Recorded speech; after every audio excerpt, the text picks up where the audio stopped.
L'hiver, on prépare sa peau en fait après l'été. On restaure sa peau, on va la nourrir, on va la protéger pour évidemment moins vieillir et aussi apporter du confort à la peau.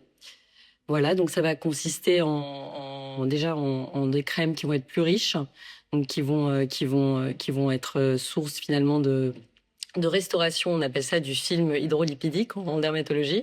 On va pouvoir aussi se nourrir par l'intérieur avec des omégas. On va faire une supplémentation d'antioxydants, donc ça va être vitamine D, vitamine E, et puis beaucoup d'oméga 3, 6, 9.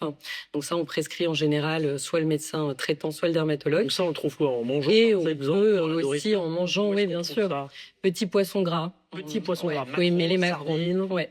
Et les compléments alimentaires, Les compléments alimentaires, ça permet effectivement de ne pas se forcer à manger 3 fois par semaine du maquereau, quoi. Mais c'est vrai que c'est quand même une aide.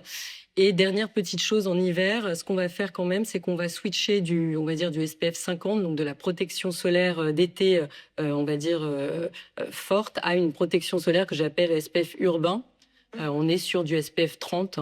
Mais alors justement, ouais, parce que moi c'est la question que je me posais parce que j'entends tout et son contraire sur les crèmes anti-UV. J'entends certains dire voilà il faut en utiliser une même l'hiver et puis d'autres dire bah non en fait ça sert à rien, c'est juste un argument marketing pour certaines marques.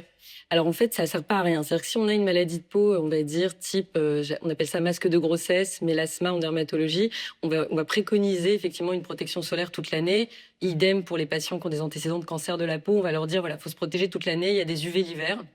En plus, c'est surtout des UVA et c'est ceux qui favorisent les dommages, on va dire, cellulaires.